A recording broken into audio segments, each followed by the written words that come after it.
Buenos días, buenas tardes, buenas noches. Para aquellos que también van a estar por diferido, un abrazo fraterno a cada uno de ustedes. Vamos a iniciar con tiempo de oración. Bendito eres tú, Padre, Rey del universo. Te damos la honra y te agradecemos por la bendición, la provisión, la vida. Y gracias por lo que tú haces en cada uno de nosotros. Te ruego en tu nombre, que sobre todo nombre dirige nuestros pasos, nuestra vida. Guárdanos y cuídanos de todo mal y ayúdanos para hacer tu obra plena. Te honramos, te agradecemos y bendecimos tu nombre y te damos gracias por todo lo que tú haces y realizas en nuestras vidas. Conforme a tu voluntad, guíanos, Señor, y de acuerdo a tus propósitos, que tú mismo seas dirigiendo nuestros pasos. En tu nombre, papá. Amén y Amén. amén. Muy bien, vamos a empezar. Nos toca eh, habíamos visto ya el texto de Números, el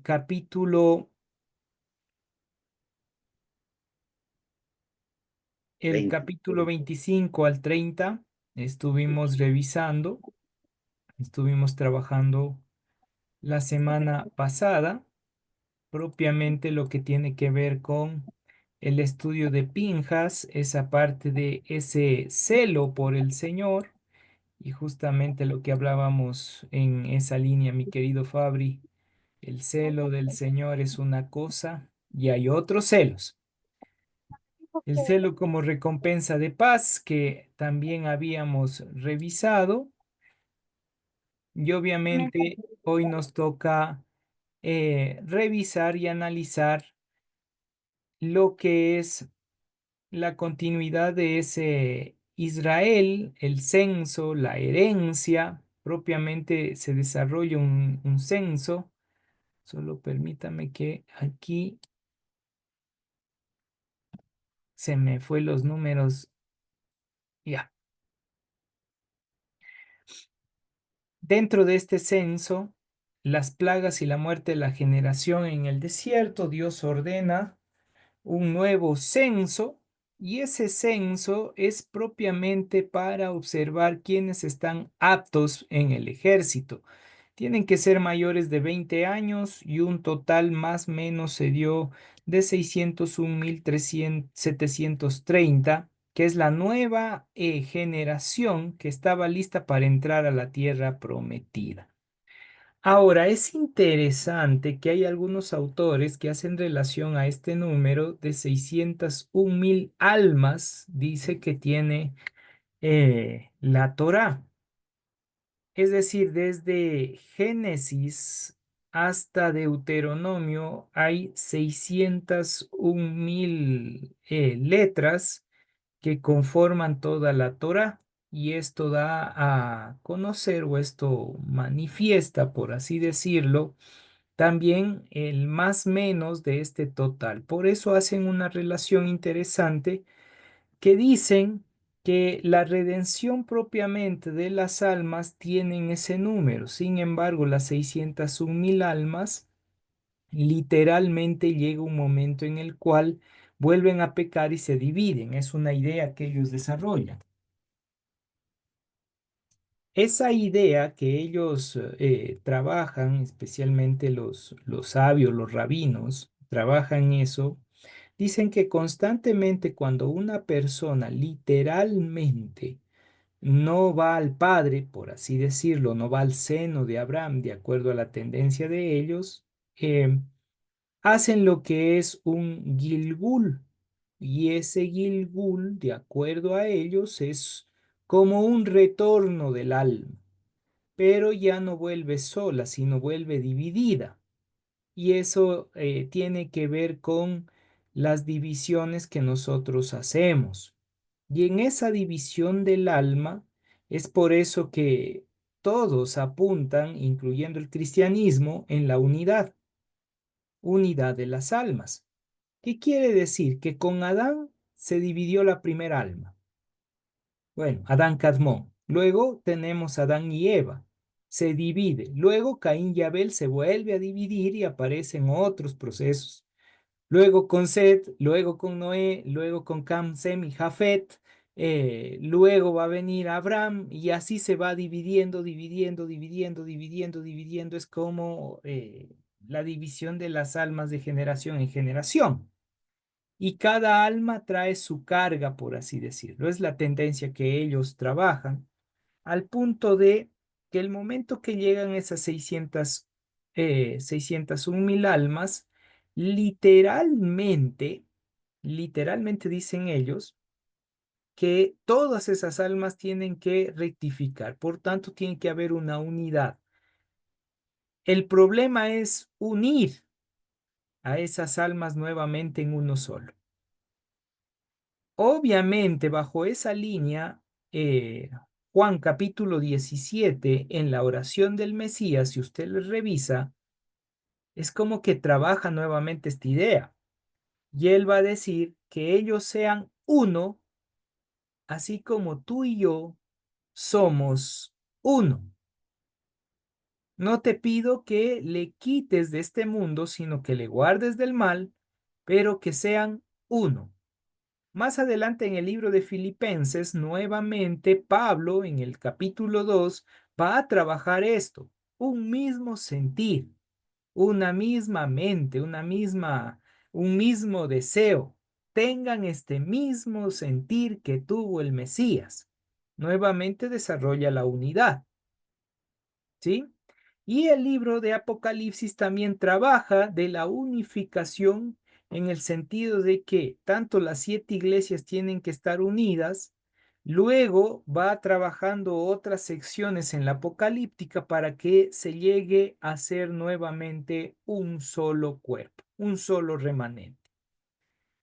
Estas son las ideas que trabajan esas 601.000 almas, por así decirlo, y tienen ese sentido de que necesitan la rectificación. Sin embargo, con el Mesías todos podemos llegar a ser uno, es decir, es como que con la acción mesiánica en este mundo se termina como esa división, o debería terminarse esa división. Sin embargo, lastimosamente, nosotros seguimos dividiendo. Si usted observa, hoy por hoy estamos con más de 200.000 iglesias cristiano-evangélicas, cada quien con su denominación. Y ahora aquí en el Ecuador no permiten una unificación de acuerdo a las nuevas leyes estipuladas, sino que literalmente tienen que pertenecer jurídicamente a por así decirlo, al Estado, jurídicamente hablando. Es decir, ya hay una división, ya no se puede tener iglesias filiales que literalmente sean hijas de, tienen que tener su personería jurídica. Entonces, todo esto vuelve un proceso divisorio constantemente. No hay esa unidad. Digo esto para que ustedes puedan observar que la situación sigue y aparte de eso alguien se enoja en la iglesia, se vuelve a dividir. Y así somos buenos para dividir, malos para unir. ¿Se han dado cuenta de eso? Tenemos, por así decirlo, una gran sabiduría para dividir las cosas, no para unir. Y esa división en término hebreo, perdón, en término arameo es sata, de donde sale la raíz satán, el que divide. Así que a veces nosotros, como bien dijo el Mesías a Pedro, apártate de mí, Satanás, estamos actuando como Satanás, dividiendo en vez de unir. ¿Por qué somos tan buenos para dividir? Es una pregunta que me ha venido surgiendo durante estos días. ¿Por qué somos tan buenos para dividir y tan malos para unir?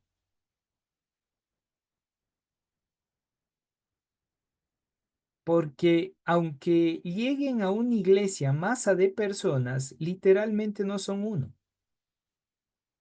No hay un mismo sentir, un mismo ideal, un mismo frente o un mismo espíritu, sino que quien está, incluso se pregunta dentro de las iglesias, ¿y usted qué cree? Ah, no sé, yo creo en Dios. Ni siquiera hay, como decir, una idea clara de quiénes somos. Y esa es una muy buena pregunta hacernos. ¿Quiénes somos? ¿Quién es usted? Muy buena pregunta, ¿no? Entonces, trabaja en esa línea. Mi querida pastora, Mi pastor, muy buenas noches con todos. buenas Em, noches. bueno, tratando de entender este punto de quién soy, ese creo que es el centro, o debería ser el centro de nuestro ser interior. Em, no hace mucho estaba pasando un torbellino en la iglesia por el tema de que es más fácil mirar las fallas de las personas, y como yo miro la falla y no lo que dice Cristo de la persona que estoy mirando la falla, empiezo rápido a buscar otra iglesia, Mm, empiezo a buscar rápido dónde salir y me olvido de que yo también estoy en el mismo foco con el que estoy mirando, con la misma vara que mide seres medido. ujú, Entonces el celo que la persona puede tener o puede llegar a tener ya no es el celo por la persona de Cristo, que debería ser lo propio para que lleguemos al entero conocimiento de quiénes somos en Cristo. Entonces, ahí ya viene a ser el celo de mis propios dogmas naturales, de mi propio criterio personal, de mi propio sentir natural, y, y huir es la carrera más fácil para evitar preguntarme a mí mismo, bueno, ¿y quién soy? Si soy hijo de Dios, ¿qué es lo que estoy haciendo? Y la palabra nos dice, porque en la palabra de Dios dice que Cristo, el haber llevado en sí, en él, nuestro pecado, lo hacía tan completo, hacía una labor ujú. completa. Y nosotros somos los que nos vemos todavía incompletos. Parece un rebulicio de palabras, parece un rebulicio de sentidos, pero después de el torbellino de casi 2 meses al que he estado en la iglesia, me quedé con la conclusión de que la gente a veces prefiere ver a la persona y no a Cristo. Y allí está el problema. Eso es mi Así. pastor. Gracias, mi querida pastora, por darnos a conocer ese testimonio dentro de la iglesia. Y lastimosamente, cuando no hay sabiduría, chocan los egos. Es como una disputa de poderes. Yo soy superior al otro. Yo tengo que hacer esto y punto. Yo tengo que dar mi punto de vista. Eh, cuando nosotros cedemos para crear unidad, ese punto es bastante complejo, ceder para traer unidad, ¿sí? Y hay un comentario que nos dice Fabri: al solo entender que el gran yo soy nos identifica como respondemos, yo soy, sí, ahí está el nombre, Ani, yo soy Fabricio, ya existe una identidad, siempre y cuando entendamos que el yo soy, quien soy, significa algo muy profundo, pero lo hermoso es que cada vez que nos identificamos con alguien, decimos el nombre del Eterno primero. Eso deberíamos tener claro. Eh, Él es nuestro creador, Él es el todo. Y ese es el celo de Pinjas. De Finés como tal, ese es el celo que se manifiesta. ¿Sabes qué? Dios es todo. Y si Él es todo, ¿por qué voy yo a pensar que yo soy el todo? ¿Por qué me duele la bofetada que me pega el prójimo si entiendo que no es a mí?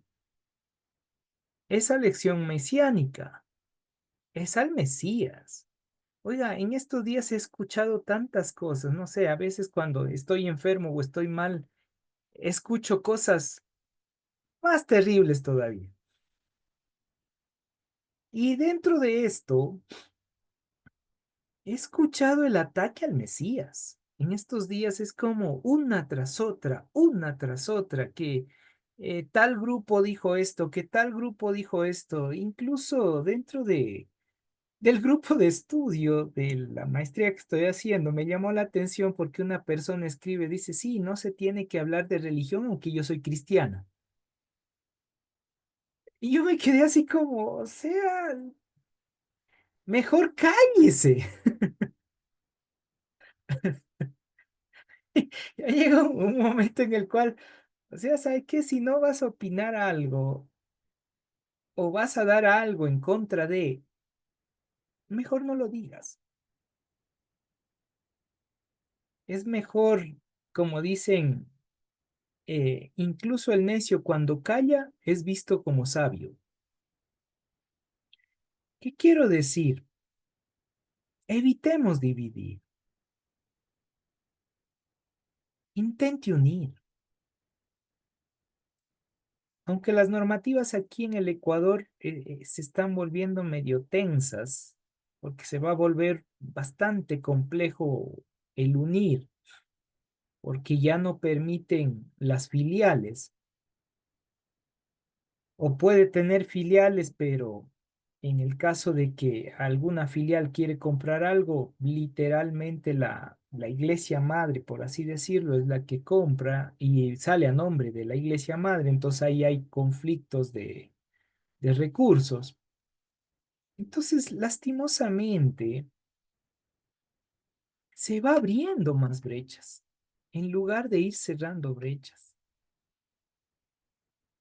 Y yo doy gracias a Dios por la vida de ustedes, los que están presentes, los que me han acompañado durante este tiempo, porque gran parte de los que estamos presentes somos de otras iglesias. Y yo doy gracias a Dios porque en algo hemos podido unirnos, por lo menos a escuchar la palabra de Dios, las herejías, como digo yo. Pero hemos tenido esa hermosa oportunidad de unirnos, aunque de seguro cada uno tiene su línea, tiene su directriz, está presente en ese ámbito, pero el estudiar la palabra de Dios nos une. Eso he podido observar. Ojo, estudiar la palabra de Dios. No he hablado de doctrinas, no he hablado de pensamientos religiosos, no he hablado de qué dijo qué tal persona, no. Es estudiar la palabra de Dios. Esto hace referencia a la palabra de Dios, esto estamos viviendo, ¿qué vamos a hacer nosotros? Esa es la línea de unión. Es lo que nos anhela, estar juntos. Bajo esa directriz, entonces entendamos este proceso, que esas 601.000 almas y más, que de acuerdo a ellos refleja las almas que necesitan el proceso de rectificación y el número de división que se ha dado, es esa generación también lista para entrar a la tierra prometida. Oiga, es una esperanza que el Eterno nos da. Dice, a pesar de esto, hay oportunidad. A pesar de las divisiones, tú tienes la oportunidad de unificar. Perdónenme esta crueldad que voy a hablar. ¿Cómo usted quiere unir la iglesia si en la casa anda dividido?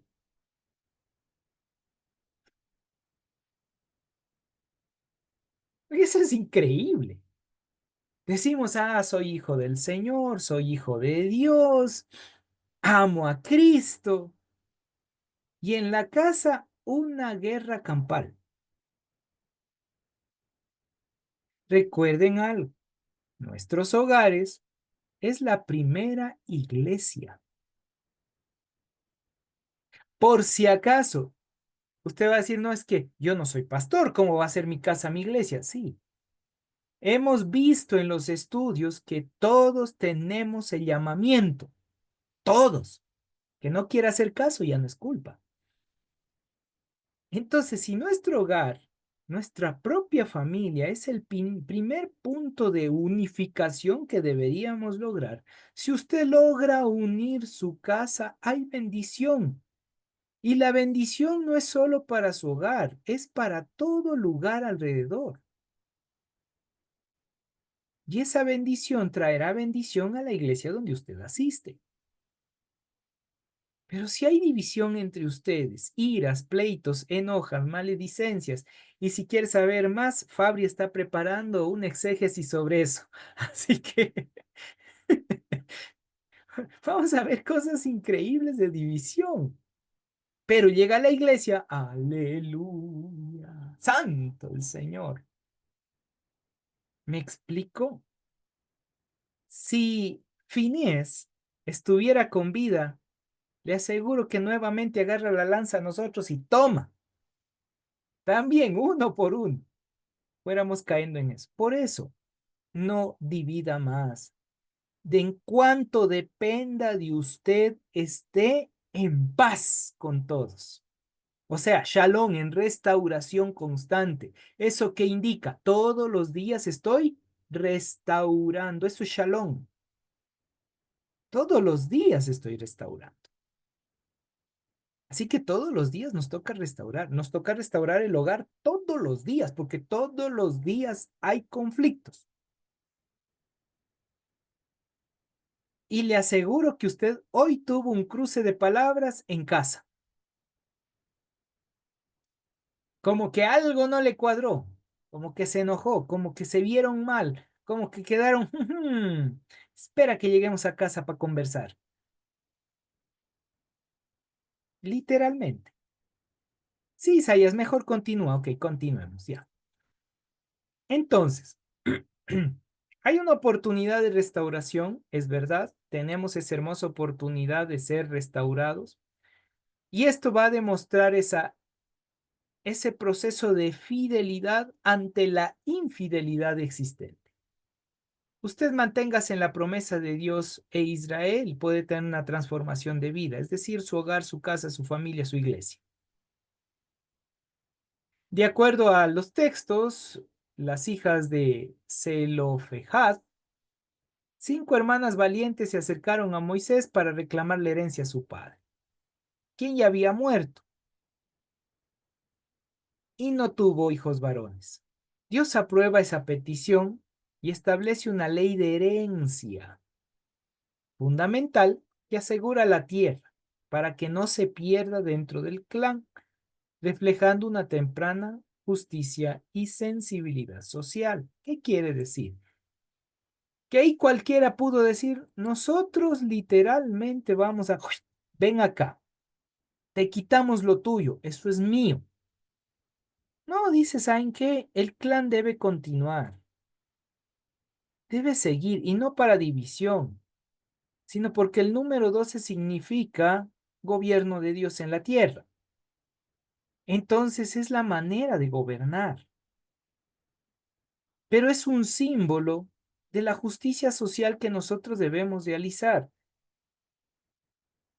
No debemos absorber en el sentido de nosotros sentirnos superior a nadie, sino debemos ayudar a que el otro pueda levantarse y salir adelante. Y eso es lo que hemos buscado incluso con algunos de nuestra congregación. Estamos viendo la posibilidad de crear como ese espacio en el cual si Anita vende algo, toda la iglesia va y compra a Anita.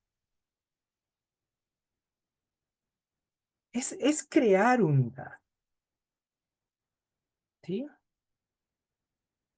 Y se me acercó en estos días una hermana en la iglesia y estaba vendiendo algo y dice, como usted dijo, ya empecé mi proyecto, empiezo mis ventas. Lindo, genial, me encantó. Aunque yo no consumo ese producto, también le compré uno. Porque me gustó, o sea, dije, wow, esa es la idea, ¿sí? Eso es avanzar, eso es progresar. Y lindo. Imagínese tener todos los de la iglesia emprender algo y saber que ya tengo por lo menos esa pequeña base en la iglesia que me van a comprar. Entonces, creamos dentro de la comunidad, se va a crear como ese micro eh, manejo financiero, por así llamarlo. Y nos apoyamos. Y eso es unidad. Eso es unidad, entendiendo las Sagradas Escrituras. No olvidemos de nuestra primera iglesia, la familia, dice Fabri, el sacerdocio debe estar marcado en la familia. 80 clientes potenciales, sí, 80 clientes potenciales dentro de la iglesia, más o menos.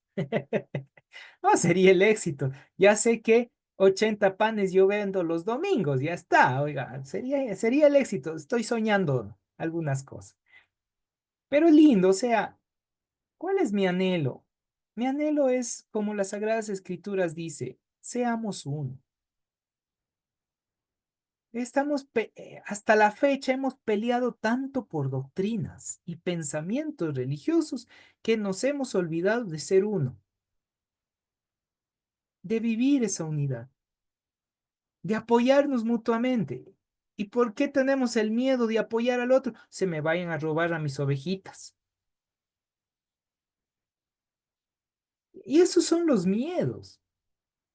¿Cuánto he sufrido por esta oveja para que se vaya a la otra iglesia? Va a decir, mira, esa oveja no es suya. Usted solo está administrando. Va a llegar el dueño y va a decir, ve ovejita, te llevo acá, punto. Así usted quiera detenerle.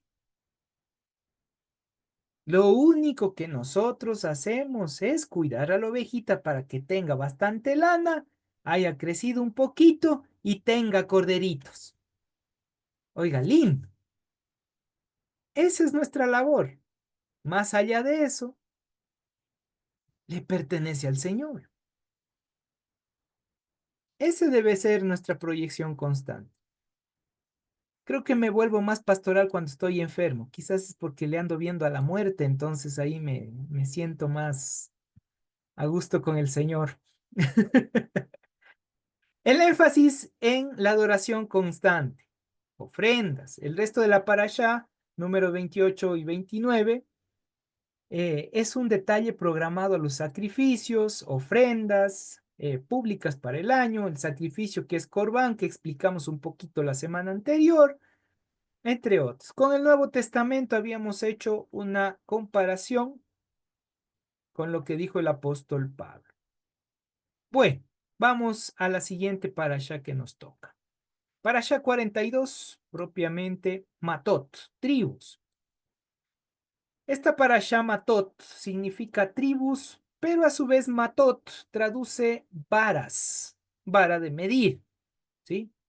Va desde el números 30 al 32:42.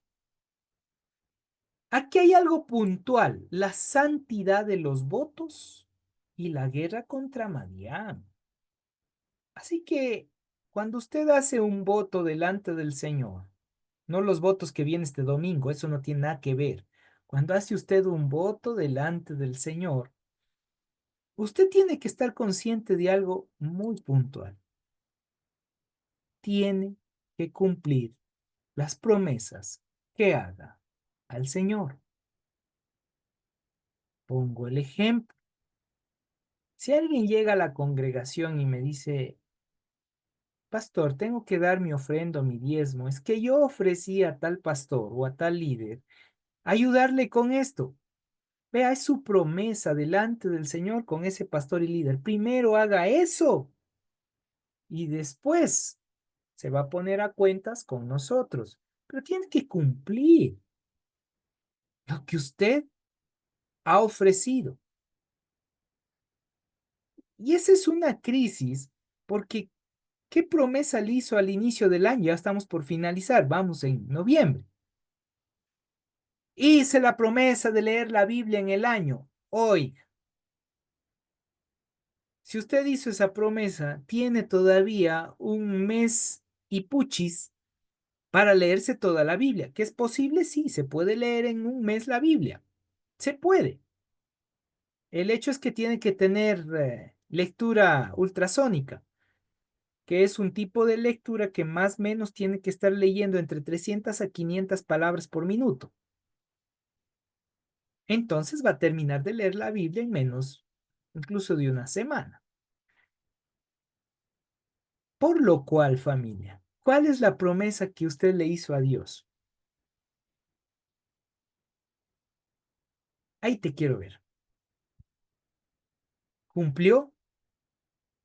Señor, yo quiero en este año ser mejor. ¿Cumplió? ¿O está peor? Como diría el chavo. Ah, a ver, veamos solo haciendo un pequeño análisis. ¿Usted es mejor que el año anterior? De ahí haga la lista. Sí, soy mejor en esto, en esto, en esto, en esto, en esto. Soy peor en esto, en esto, en esto, en esto. Los que ya pasamos cierta edad va a decir soy crocante porque me traquetea los huesos. Eso ya es la edad, eso es otra cosa. Pero aún así está cuidando su salud. Emocionalmente está cuidando sus emociones o está peor que el año anterior. Con mayores crisis. Financieramente, ¿está mejor financieramente que el año anterior? O como diría, 50-50, ahí vamos, tablas. Entonces, cuando usted observa eso, observe los votos que usted hace y, por favor, le ruego en el nombre del Señor, sea consciente el voto, lo que va a decir este año al finalizar. Termina 2025, va a arrancar 2026. Le ruego en el Señor, sea prudente, no se emocione. Y diga, hagan esa promesa conmigo, amén. Oye, quítate de aquí. No, no caiga en esos juegos, porque lo que usted dice en el mundo espiritual queda atado. No lo digo yo. El mismo Mesías le dijo a Pedro, lo que ates se atará, lo que desaten se desatará. Así que estemos atentos a eso, por favor. Sí, Isaías, mejor continúa ya, continuemos, continuemos. La enseñanza clave de la Torá, que aparece en números 32 al 32-42, es santidad.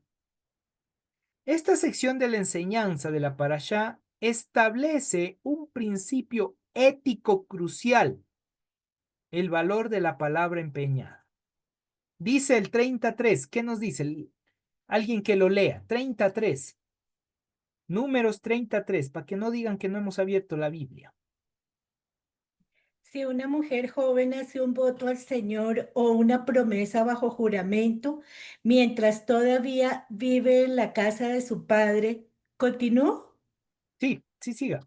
Y su padre se entera del voto o de la promesa y no se opone, entonces todos sus votos y todas sus promesas siguen en pie. ¡Wow! Todos sus votos y todas sus promesas siguen en pie. ¿Qué nos quiere decir esto? Cualquiera de ustedes que haga una promesa delante del Señor, si hace un voto delante del Señor, sigue vigente hasta que la muerte le separe. Usted tiene que cumplir su voto. Señor, te voy a ser fiel. ¿Cuántos hemos dicho eso?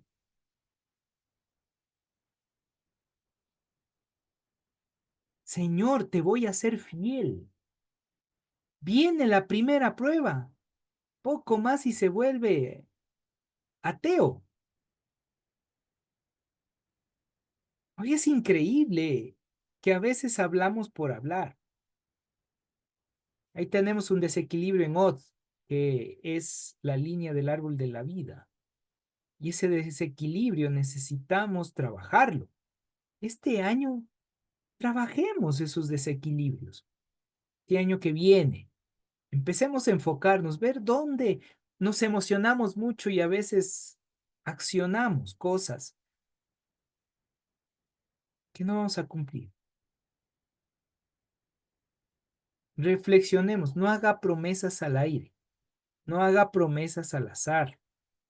No se me emocione mucho, como diría Cantinflas.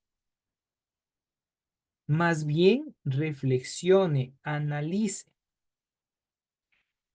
En muchas de las ocasiones es mejor decir un no y cumplir las promesas que decir sí y no cumplirlo.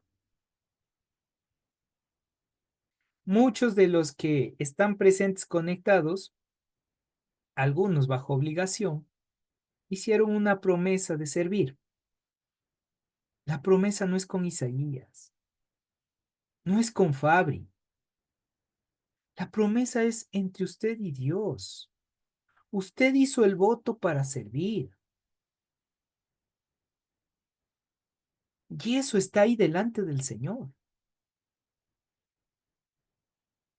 Y cada uno de ustedes, pastores y líderes que están presentes de otras congregaciones y otras comunidades, ustedes hicieron una promesa delante del Señor en sus congregaciones. Cúmplalo, cúmplalo, no peque, ¿sí?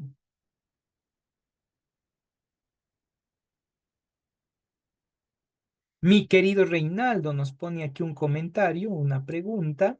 ¿Qué pasa en el mundo espiritual cuando una persona, pareja, le hace ese voto a la otra respecto a una unión permanente mientras están vivos, pero le rompe? Ay, ay, ay. De gana me hace hablar Reinaldo. Pero como me pica la lengua hoy día, porque estoy ahí todo medio mal de la garganta, hablaremos un poquito. ¿Qué sucede en ese momento cuando yo hago promesa? Queda en deuda. Y esa deuda, tarde o temprano, se paga. ¿Qué quiere decir esa deuda tarde o temprano se paga? Sí.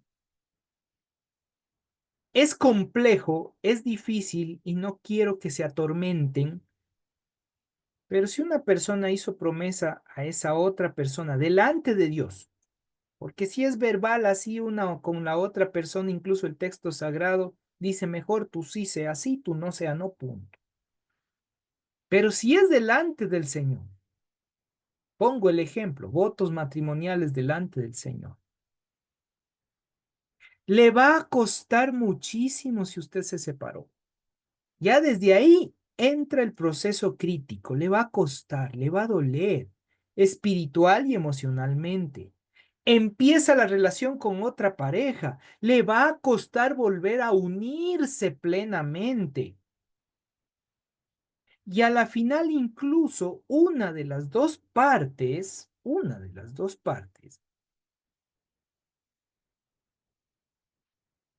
le va a pulir en esa área, porque está en el proceso. Es bien tenso esto.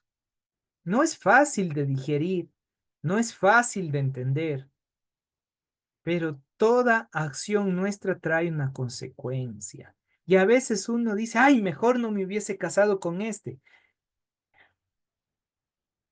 No es consecuencia de este, es de las decisiones que usted tomó después de haber hecho un pacto con otra persona y haber roto el pacto. Obviamente, si otra persona casi le medio mata a golpes, delante del Señor se rompe literalmente el pacto, porque la vida es más importante. Me explico, ahí obviamente hay sus causales, pero si se separan porque cocinaba mal o buscó otra chica que está más guapa, ya le va a venir la consecuencia. Dice, me separo porque ya tienes cuerpo de pollo. No, pues, así le aceptó, tal como es. Me explico. Entonces ahí viene su causa-efecto, mi querido Reinaldo. Pero si estaban de manitas calientes, de enamorados, y dice, ay, yo te prometo con mi vida estar contigo, no le crea. No funciona de esa manera. Pero si hay una promesa delante del Señor como pacto matrimonial, eso es otra cosa. Sí, ya es otro nivel. Eso, mi querido Reinaldo. Ok, volvamos entonces a este punto. El tiempo nos queda. Entonces, el principio fundamental tiene que ver con esa acción sagrada de cumplir mi palabra delante del Señor. La anulación de votos de acuerdo a lo que aparecía en la antigüedad en esta línea. Se establecen reglas para la anulación de los votos hecho por mujeres, hijas solteras y esposas, por parte de sus padres o esposos. Esto refleja la estructura legal y social de la época, pero también el principio de autoridad y responsabilidad en el hogar. El objetivo es proteger a la persona bajo autoridad de promesa impulsiva que podría llevar al pecado o a la dificultad. ¿Qué quiere decir esto? Padres, padres, padres. Yo tengo una hija. Sé que posiblemente, y pido a Dios no sea así, pero puede ser que me llegue con un domingo 7, como decía. Que me llegue con alguien y me diga, hice un pacto, una promesa de casarme con este individuo. Y ese individuo ni chicha ni limonada. Oiga, mientras esté bajo mi casa, le voy a guiar, le voy a instruir. Y tengo toda la potestad y autoridad sacerdotal y espiritual para romper ese pacto que hizo mi hija. Porque está bajo mi techo, bajo mi tutela. Pero esto, vuelvo y repito, bajo línea espiritual, no egocéntrica, no porque digo, cómo me cae mal este. No, tengo que hacer todo un análisis de aquel muchacho, una revisión, y después decir, ¿sabes qué, hija? No te conviene. Y como veo que no te conviene, qué pena, no ese es el camino para yo darte la bendición y el permiso. Mientras estés en mi casa, se cumple. Pero ¿qué hacemos los padres? Ay, mi hijita, si le digo que no, pobrecita, le va a dar algo. Sí, le va a dar un dolor de cabeza más adelante y posiblemente va a traer consecuencias tanto para la vida de ella como para la vida de usted. Vuelvo y repito, después de un análisis propiamente de esa persona, sea hombre, sea mujer, mirar, observar, reflexionar. Mientras esté bajo su techo, usted es el responsable directo de sus hijos.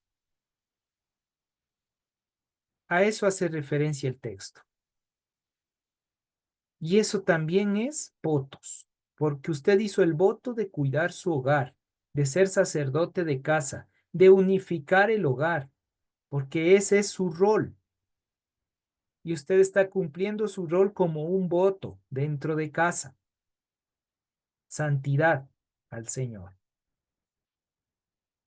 Por eso, así como dije en clases anteriores, lo vuelvo a repetir, no es negociable que el hijo se quede en la casa cuando van al culto.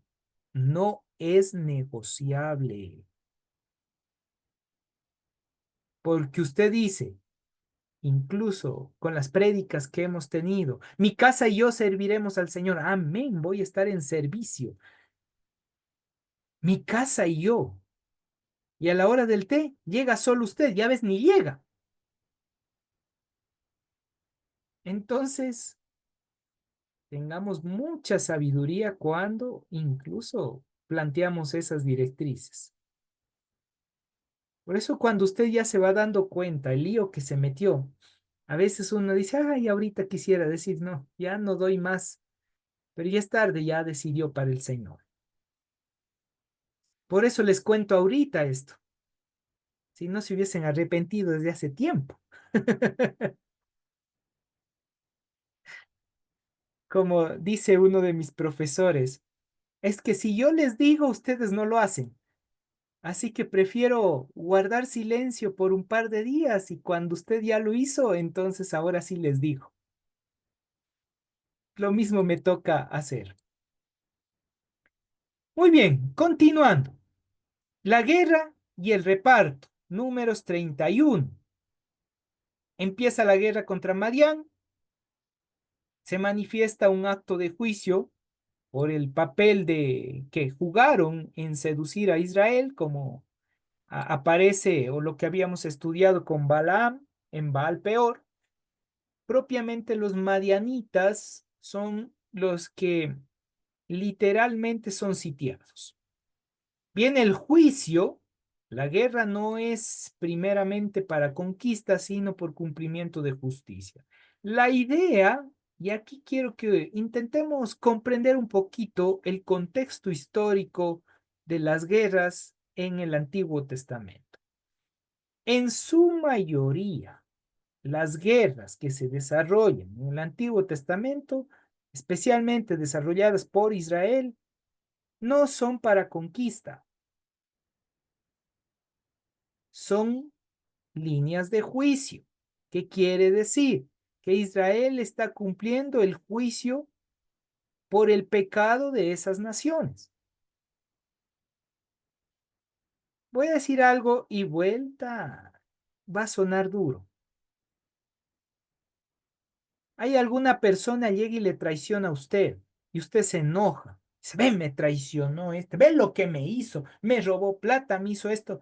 Oiga, deténgase un momento y reflexione, porque puede ser que su manera de actuar, su comportamiento anteriormente ya movió eso y esa persona lo único que está haciendo es cumpliendo que el din tome su forma y la vida espiritual continúe. Es como que tienes que reparar esto, por tanto esa persona viene y ¡pum! Te repara. Es como los hijos. Ay, este Isaías solo topa a los hijos, sí, porque es una realidad muy puntual. Tenemos crisis con los hijos, pero los hijos vienen a este mundo para ayudarnos a rectificar nuestras almas, a pulirnos, igualita que la esposa, igual que el esposo. Así que cuando sus hijos le están sacando de quicio, también reflexione y diga, ah, pensé que no me iba a llegar esto, pero sí me llegó a través de ellos. Doloroso, pero es la realidad. El hermanito de la iglesia, ¡pum!, llega y divide la iglesia. Y uno como pastor dice, ¿qué pasó aquí? ¡Qué barbaridad! Oiga, puede ser que usted con sus palabras dividió un hogar, una familia, y está cosechando el din. Eso es duro. Por eso va a decir el libro de Santiago, mayor condenación hay para los que enseñan. Y la condenación no es cuando usted muera. Ahí la condenación significa juicio. Pero el juicio es que Dios permite que sufras las consecuencias de los actos, de lo que has enseñado y has enseñado erróneamente, sin entender lo que realmente Dios quería mostrarte en el camino.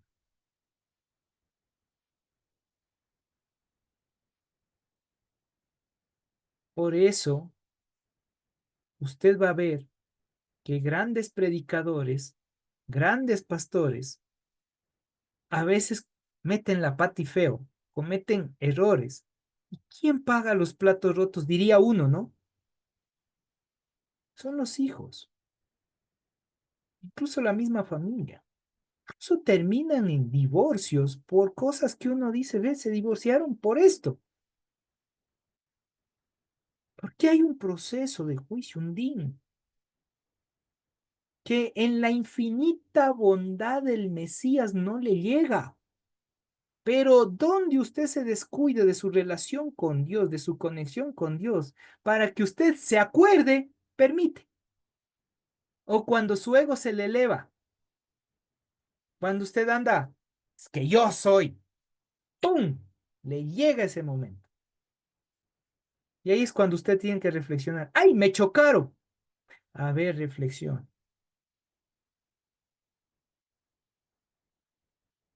Le voy a poner de forma drástica no utilizarán para sacar diezmos y ofrendas, pero va en esa realidad. Hay personas que literalmente son tacaños en el ámbito diezmo y ofrenda. No quieren dar al Señor. Oiga, y uno de esos días viene alguien y ¡pum! Le choca. O usted chocó. Y usted dice, ya se cuenta cuánto le van a cobrar. $110. ¿Cómo $110 me van a cobrar de la nada? Ah, y diezmos y ofrendas, usted ganaba $1000, tenía que dar $100, no dio. Causa efecto. Piensa que no le va a llegar, tarde o temprano le llega en el ámbito material. Le llega. Así que en todo lo que usted haga promesas delante del Señor, tenga mucha sabiduría. Tarde o temprano nos llega el din si es que nosotros no rectificamos antes. ¿Y cómo vamos rectificando? Cumpliendo los mandamientos. Usted va cumpliendo y va limpiando su camino. Dijo eso. El Mesías.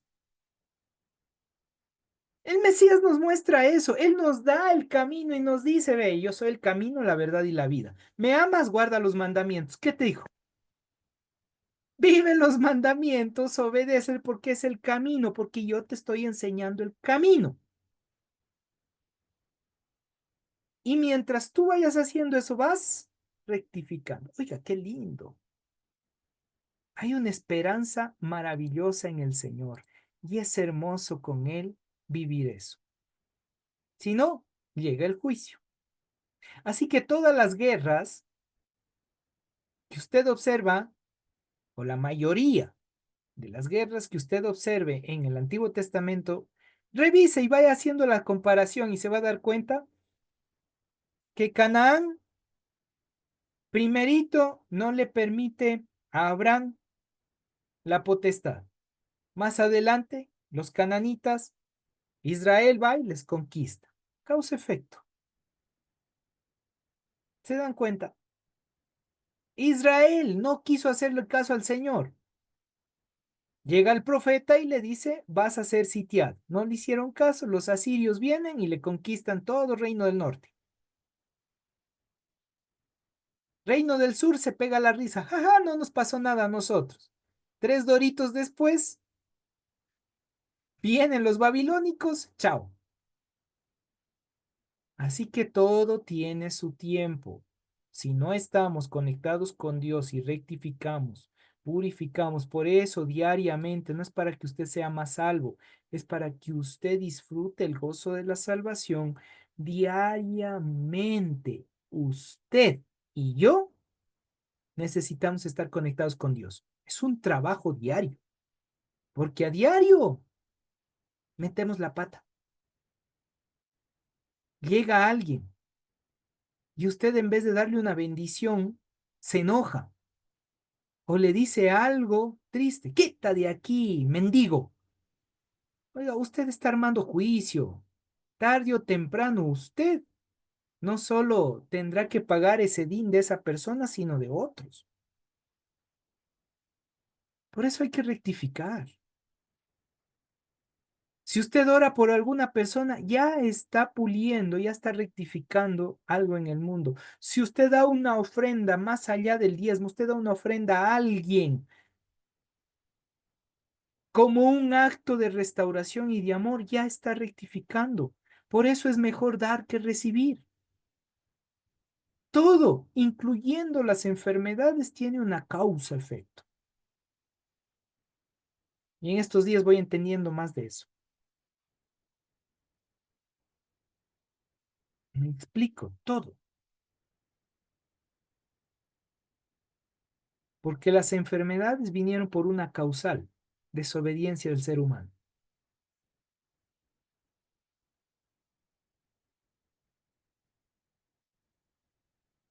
Aunque hay otras que es para la honra de Dios. Pero hay que saber, vaya a ser que usted diga, ah, no, esto es para la honra del Señor y usted no se arrepiente. No, tampoco. No cometamos esos errores graves. Ahora, a su vez, entran, hacen la conquista y todo lo demás, pero hay un compromiso territorial. Las tribus de Rubén y Gad solicitan establecer la tierra al otro lado del Jordán. Moisés desarrolla cierto tipo de reproche de acuerdo al 32, 6 al 15. Inicialmente les reprende, pero después termina dándoles, por así decirlo, esa potestad. El 32, 16 al 32, vemos el cumplimiento de los votos. Y esto hace que el pueblo de Israel pueda ingresar a la tierra prometida, porque cumplieron el voto establecido. Relación con Jeremías 1, 1 al 3.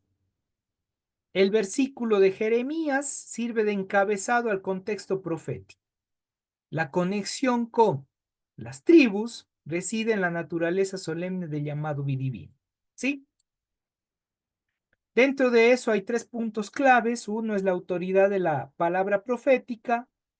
2 es el compromiso indispensable. Y hay un tercero que tiene que ver netamente con esa transformación que se desarrolla dentro de ese compromiso que desarrollará. En el punto 3, Mateo capítulo 5, 33 al 37, en cuanto a esta relación, propiamente nosotros vemos ese sermón de Yeshua, de Jesús, en el monte, sobre los juramentos, que es una aplicación ética radical y una elevación estándar a la Torá. Pero el Mesías va a decir algo. Además, habéis oído que fue dicho a los antiguos, no perjurarás, si no cumplirás al Señor tus juramentos. Entonces no jures si no vas a cumplir tus juramentos. No hagas promesas si no lo vas a cumplir. Yeshua reafirma el mandamiento. Cumple tus votos. Es más, prohíbe hacer juramento y por eso hay personas, especialmente el movimiento de testigos de Jehová, que ellos no juran la bandera, porque ellos dicen que son de Marte, por eso no se sienten identificados con nadie, entonces no hacen una promesa de defensa incluso de línea patriótica. Yeshua introduce una prohibición, pero yo os digo, no juréis de ninguna manera. La crítica causística en esa época, propiamente, tiene que ver con esa práctica de jurar por cosas menores. ¿Qué eran las cosas menores? Jurar por el cielo, por la tierra, por Jerusalén, por la cabeza, como para darle peso a la palabra, porque antes no había la firma, ¿no? Ahora le firman. La palabra ya no tiene valor. Y en el capítulo 5:37, ese estándar, sí, sí o no, no. Pero sea vuestro hablar, sí, sí, no, no. Porque lo que es más de esto, de mal procede. Oiga, y aquí tengo para hacer una exégesis lindísima, pero el tiempo no nos da para trabajar una exégesis del sí, sí, el no, no. Porque lo que salga de eso de mal procede, o sea, un quizás, ya es mal. ¿Por qué? Porque es duda y le deja al otro con la duda. Y es difícil eso, ¿no? Ahora utilizamos una muletilla muy común. ¿Cuál es la muletilla muy común que hacemos? Es si Dios quiere.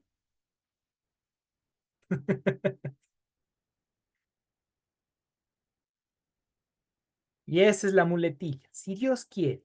Oiga, hay algunos que dicen, ¿y vas a casarte? Si Dios quiere. Oiga, Dios quiere que te cases y que no andes ahí pecando. Pero nos gusta andar poniendo muletillas. Si es que es la voluntad de Dios, decimos. La voluntad de Dios es todo aquello que sea agradable, puro y perfecto, que esté en santidad y en justicia. Si sale de esos parámetros, obviamente no está en la línea de la voluntad divina. Y la voluntad de Dios es que usted disfrute el gozo de la salvación. Entonces, ¿dónde está el problema? Interesante. Dios mediante, ya eso es diferente, porque el término Dios mediante es algo que viene a futuro. Claro, no es ese momento que yo tengo que decir sí o no, es algo a futuro. Si mañana amanezco, Dios mediante, lo hago. Ah, pero ya hay una afirmación, lo hago. Pero si usted dice Dios mediante, si amanezco, mañana lo hago y no lo hace, ya pecó. Así que arrepiéntase, pecador. Y si se olvida, eso es otra cosa. Pero aún así hay un mal. Por alguna causa, usted se olvidó. Primero es porque no tiene suficiente fósforo su cerebro, ni magnesio ni potasio. Entonces, como no tiene eso y aparte de eso, omega 3 que le desinflama el cerebro, entonces se olvida fácilmente. Así que recomendación, primero trabajemos en fortalecer el cerebro y desinflamarle. Ahí no se va a olvidar. Así que necesitamos eso. Algunos comentarios. Eso me hace venir a memoria que alguna vez usted nos enseñó que también es bueno orar para perdón por los pecados de otras personas. ¿Es correcto? Sí.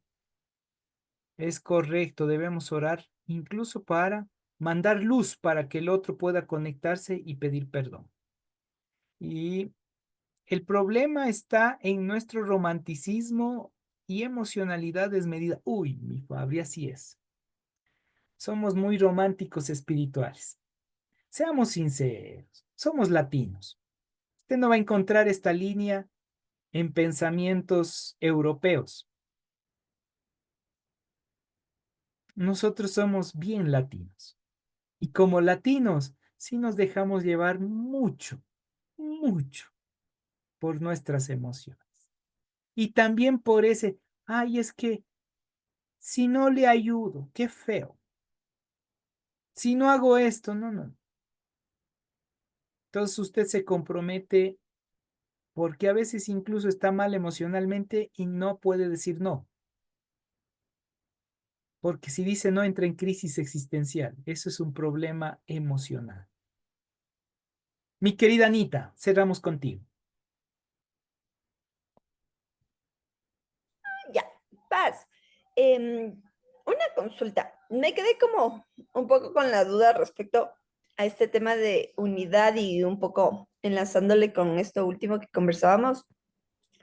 Las personas que somos como coléricas tendemos a como ser muy intensas tal vez, o somos como muy proactivas incluso, y nos gusta como hacer las cosas muy bien. Entonces, cuando alguien viene y nos dice, hagamos así nomás, es como que entramos en crisis, y es como que no, no, no, o sea, porque hasta cierto punto es como hacerlo a medias o hacerlo mal, y cuando se trata, por ejemplo, de diversas actividades, yo no sé, por ejemplo, hay que hacer algún trabajo y es como que vamos, hagámoslo. Y es como manos a la obra, ¿no? O en la iglesia es como hay que hacer esto y está bien, manos a a la obra, ¿no? Entonces hay veces que no medimos ni siquiera el punto de pensar si es o no la voluntad de Dios, sino que ya tenemos en el chip de esto es bueno, hay que hacerlo y manos a la obra, ¿no? Entonces, yo hay veces que, no sé si lo pongo como intensidad, a veces lo pongo como, eh, a mí me saben decir, ya ni te dejas ser tan noria, y así, ¿no? Mi esposo me sabe decir como, aguanta, despacio, despacio, o sea, no, no te comprometas, espérate. Entonces, no sé hasta qué punto, porque hay veces que la unidad es como que se rompe, pero no es una ruptura por hacerlo mal, sino es una ruptura por hacerlo bien. Ya. Mi querida Anita, ¿cómo iniciaste tu diálogo? Es porque soy colérica. Las personas que son coléricas ya tienen un temperamento de jefe, literalmente. Los coléricos típicamente les encanta decir, haz esto, haz esto, haz esto, se ponen al frente y venga el mundo encima, no importa, tú haces esto, te encargas de esto. Sí. Y el otro que sea un poquito sanguíneo del otro lado va a decir, ¿y este qué? Inmediatamente hay la reacción, ¿sí? Entonces eso es más de línea temperamental. Mm. ¿Cuál es la recomendación? Trabajar en el temperamento para formar carácter. ¿Y qué es? Cuando el otro te dice eso, respiras profundamente, haces tu tiempo de catarsis y entonces dice, ok, si tú piensas esto, es porque estás pensando solamente este límite y empiezas a explicar. Sé que un colérico empezar a explicar es la bomba de tiempo, porque es lo más crítico que pueden pedirle a un colérico, explicar las cosas. Esto es blanco, esto es negro, esto se hace así, esto se hace así, punto. Así que manos a la obra. Eso es colérico, ¿sí? Esa es la línea. Entonces, es más línea temperamental. Pero cuando trabajo el temperamento, entonces respiro, hago mi catarsis, digo, Señor, límpiame y purifícame, te llevas o te mando, etcétera, etcétera. Ahora sí converso con esa persona y digo, verás, esto es así, ¿por qué tenemos que hacer esto? Por esto, por esto, por esto. Ujú. Si es una persona flemática, Lo acepto. necesitas explicarle. Ujú. O sea, necesitas, no es opción, no es, Ujú. va a entender. Jamás un flemático difícilmente va a hacer algo sin que le expliques. Porque para que el flemático haga bien las cosas necesita tener el panorama clarito, con punto y coma, líneas, etcétera.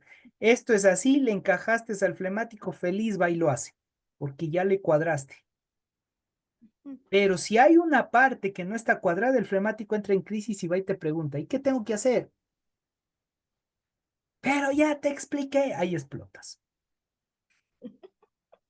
Porque esa es la línea. Por eso hay que ir entendiendo nuestros temperamentos para poder unificar. ¿Sabes qué es lindo trabajar en la iglesia desde ese ámbito? Porque en la iglesia hay de todo temperamento. Tengo más de 15 temperamentos ahí lindos que voy trabajando en la iglesia. Y algunos me llegan con una, 3 doritos después, ese uno que dijo algo, pum, aparece del otro lado con otra y uno queda así. ¿Qué ¿Cómo pasa? le digo que este está a punto de agarrarte y darte? Pero me toca ir aterrizando, porque esa es la línea. Entonces, ¿cómo creo unión? Al entender cómo actúa el otro, al comprenderle, al entrar en su cancha. Y cuando entro en su cancha, al entenderle, al comprenderle, le ayudo y esa es la mejor manera de trabajar con ellos. Ahí creas unidad. Es más de línea temperamental. Mm. ¿Sí, mi Ok. querida Anita? Chévere, Paz, gracias. Sí. Y tu esposo es bien flemático, así que necesitas trabajar con dibujitos, Así contigo. Ya pasa. con detalles. Supongo que ha habido cosas que tú esperas que él haga, más que todo. Tú eres mujer, él es hombre. A veces las damas, con todo respeto, Somos pero las iguales. damas es como que piensan que el hombre ya sabe por osmosis. El hombre no entiende así. Perdón, es que ahí sí somos, perdón la expresión, somos brutos. Literal. Porque la mujer dice, y no me entendiste lo que te dije. No, no te entendí. ¿Qué querías? Pero si hasta, qué sé yo, el niño entendió y tú no entiendes, no, es que yo no te entendí. Entonces, ¿qué tienes que decir? Verás, aquí está la media, agarra la media, pon aquí. Es como explicaba en un diálogo que tenía o que estamos teniendo con un grupo netamente de charlas de parejas. Y es interesante. Dile al hombre, sube la ropa o lleva la ropa de la secadora. ¿Qué es lo que va a hacer el hombre? Literalmente te agarra y te lleva la ropa. ¿Dónde te pone en la cama o pone en cualquier otro lugar, pero no te arregla? Y tú llegas, pero ¿y no has arreglado? No, tú me dijiste que traiga. Entonces, esas líneas hay que trabajar mucho porque el hombre, tú le dices algo y el hombre se encajonó. Esto es así, esto me pidió, esto hago. A excepción, porque si hay excepciones. Hay hombres que no solamente quedan arreglando, sino ponen del mismo color y todo lo demás, hacen esto por aquí, esto por allá, porque ya son detallistas, ya son criados de esa manera, ¿sí? Más bien ahí te toca decir, pero no pondrás así, porque ya agarra y pone esto así, esto así, esto así, esto así. Claro. Me explico. Entonces hay que ir entendiendo que los hombres en ese ámbito necesitamos ayuda. No supongan que ya entendimos. No, no, no, eviten suponer. Damas, les ruego en el nombre del Señor, eviten suponer, ¿sí? Porque si no, hay problemas dentro del hogar. Chévere. Los hombres a veces somos 3D, 3 días después. Esa estuvo buena. Somos 3D. Has hecho reír, mi querido Sebas. Buena, buena. Buena estuvo buena. Mi querido Bolito Vane, y ya nos fuimos de largo. Cerremos, mi querida Bolito y Vane, y veamos el tiempo cómo nos da para Isa o Teresita. Ok, muchas gracias por la oportunidad. Eh, Buenas noches con todos mis hermanos. A ver, aquí quiero hacerte una pregunta un poquito hacia lo emocional y cómo actuar. Perdón que vuelvo al inicio porque justo estaba en un examen y no sabía si dejar el examen y venir y preguntar y después terminar el examen. Estaba en ese corre-corre. Bueno, con respecto al celo, quiero preguntarte del servicio, ¿sí? Al celo en todo lo que hacemos con respecto a Dios. En mi pensar, o a veces pienso que soy un poquito o demasiado celoso en ese sentido. Em, por ejemplo, cuando escucho a alguien que se para al frente, predica y no lo hace utilizando o no se ha preparado bien para dar el mensaje. Entonces yo empiezo a tener iras porque digo, si nos paramos al frente, debemos dar lo mejor de nosotros, debemos prepararnos con mucho tiempo para que la palabra de Dios toque la vida del resto. De igual manera, cuando alguien ora, si lo hace pidiendo más, como que pidiendo desde el ego que desde la necesidad del resto. Y en ese punto de celo, em, bueno, he estado en la iglesia anterior de llegar a Dati, donde era muy recurrente, y bueno, tú conoces a varias personas de ahí. Eh, También en algún tiempo pienso que en Adati y posteriormente también. Y bueno, al final el punto es ese. ¿Hasta qué punto podemos ser tan celosos o en qué momento empieza ese celo más bien a ser dañino para cada uno de nosotros? Gracias, mi querido Bolito. Ahí viene una consulta, o más bien ponernos a reflexionar en algo. ¿Realmente es el celo por Dios o es un perfeccionismo que yo tengo? Porque hay que observar esas dos cosas. Si yo tengo una línea de perfeccionismo, es decir, a mí me ha encantado desde siempre que sea así, muy puntual, muy puntual, muy puntual, cuando usted llega a la iglesia va a ser lo mismo.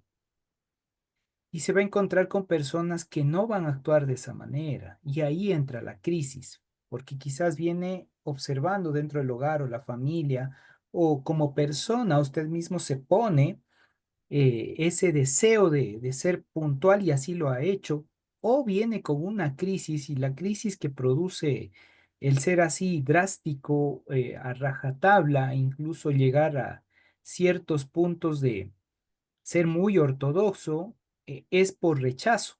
Tiene miedo a un rechazo, entonces tengo que hacerlo tan perfecto porque tengo miedo que Dios también me rechace. Y ahí entra la conexión de traumas emocionales con pensamientos que nos van estableciendo lastimosamente la religiosidad, no la Biblia. Entonces unimos esas dos cosas y ahí entramos en crisis. Entonces, hay tres tipos de celo que hablábamos con Fabri temprano. Tres tipos de celo que se manifiestan. Uno, un celo religioso. Ese celo religioso, literalmente el celo religioso puede llevarme a dos puntos. Uno, a volverme un fanático religioso, o dos, literalmente a tener una comunión plena con Papá Dios. Todo va a depender de cómo yo vaya a trabajar ese celo, ¿sí? El otro tiene que ver el celo entre dos personas en el sentido de los logros que está obteniendo esa otra persona, entonces tengo celo por lo que está obteniendo y ahí entra una línea de egocentrismo, orgullo, vanidad. ¿Sí? Y el otro tiene que ver con el celo romántico emocional, celo por mi pareja, mío, ¿sí? Entonces ahí vienen esas tres líneas de celo. Por lo cual, si es que es en esa línea religiosa, propiamente hay que tener cuidado a caer en líneas de fanatismo. Hay una línea muy delgada. Cuando yo logro entender qué tipo de celo estoy viviendo o estoy pasando, cuando uno empieza a conocer y profundizarse en la vida. Y hay algo que yo digo, si algo te estorba es lo que tú estás haciendo. Causa-efecto. Algo que yo aprendí de un rabino que me enseñó y me dijo, Isaías, si algo te cae mal de esa persona es lo que tú estás haciendo delante de Dios. Eso me dolió hasta el alma. Si algo te cae mal de una persona es lo que tú estás haciendo delante de Dios. Ojo, no me dijo un cristiano, me dijo un rabino, que era profesor cuando estaba en la universidad estudiando. Entonces, cuando y nosotros llegamos a ese punto de entendimiento, hay que comprender, cada persona tiene su ciclo y el sabio delante de Dios es el que le ayuda a cumplir el ciclo al otro, no el que ataca al otro, no el que se enoja con el otro. Es el que, sí, me cayó mal, pero respiro y le ayudo para que avance.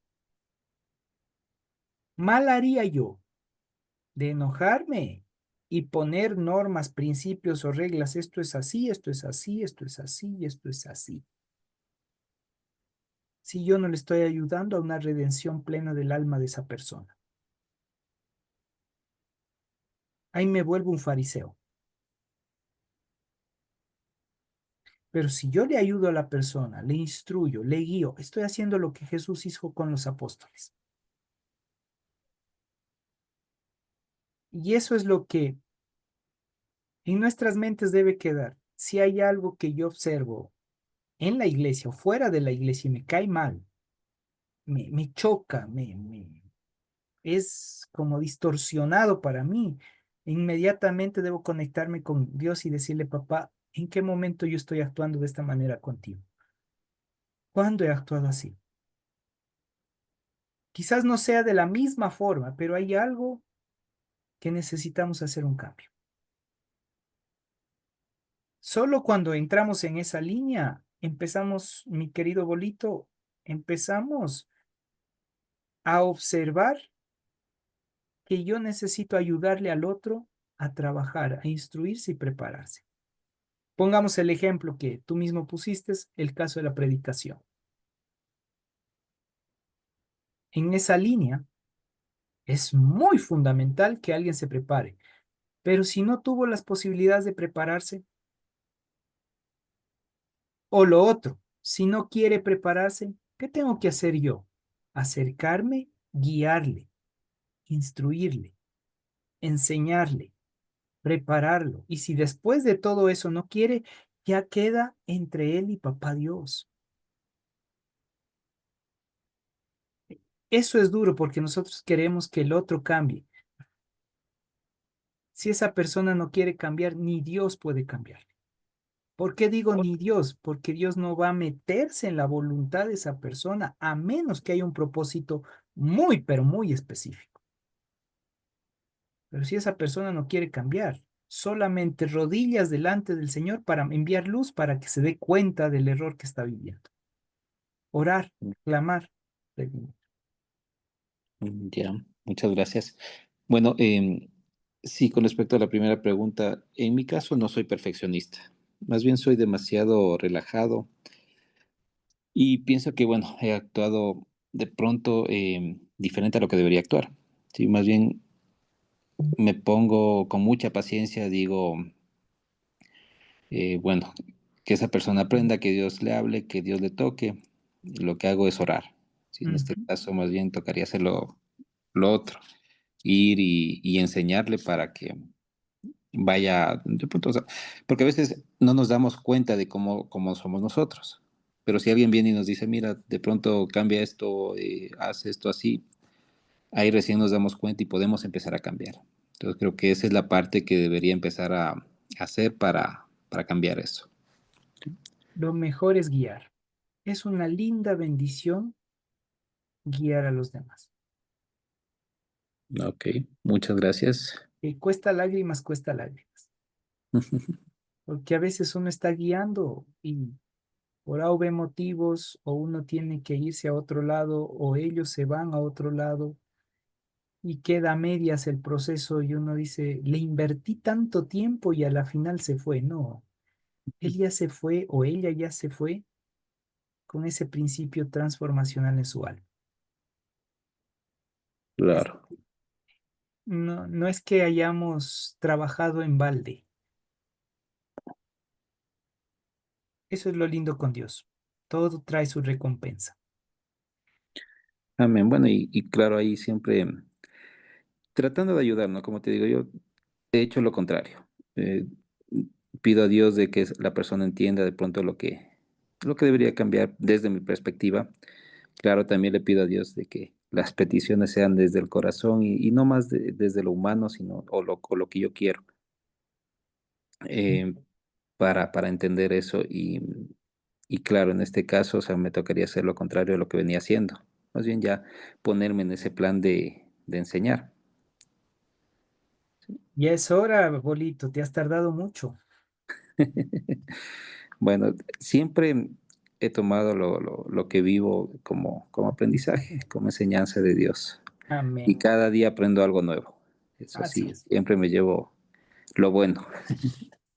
¿Eh? Eso es lo más bonito. Retén lo bueno, desecha lo malo. Lo que te transforma tu vida, manténlo. Amén. Mi querida Muchas- Isa o Teresita, ay, ya, ya se enojaron, se dieron a la fuga. Bueno, vamos a orar, vamos a cerrar este tiempo y darle gracias al Señor por esta bendición. ¿Eh? Mi querida Anita, guíanos en oración, hija mía. Amén. Vamos a orar. Bendito Padre Celestial, gracias amado Señor, gracias Padre Santo por todas las enseñanzas que tú nos das, Padre bueno. Gracias, Señor amado, porque eres tú quien instruye nuestro camino, eres tú quien nos guía a las sendas por las cuales debemos andar, Padre Santo, porque eres tú quien habla a nuestro ser. Permite que todo lo que hemos aprendido, Padre amado, pueda permanecer en nuestro corazón, en nuestra mente, y que podamos tener ese corazón dispuesto a ponerse en el zapato de las otras personas, a pensar en unidad, a pensar en amor, a pensar en la construcción de tu reino, Señor amado, a pensar de que hay un propósito más grande y ese es el tuyo, Señor, y que tú tienes planes perfectos para cada una de las personas, que podamos meditar en quién somos delante tuyo, quién somos en ti, Padre bueno. Gracias, Señor amado, por cada una de las personas que estamos aquí, Señor, porque tenemos este tiempo que podemos compartir, que podemos conocernos, Señor, que podemos ser ese cuerpo, ser tu cuerpo, Padre bueno. Gracias, amado Dios. Gracias, Señor Jesús, por cada una de tus enseñanzas. Gracias porque definitivamente tú eres el hacedor en nuestra vida. Padre Santo, cuídanos el resto de tarde y todos estos días hasta nuestro próximo encuentro y que se haga tu voluntad. En el nombre de tu amado Hijo Cristo Jesús. Amén. Amén. Abrimos nuestras cámaras. de contenido.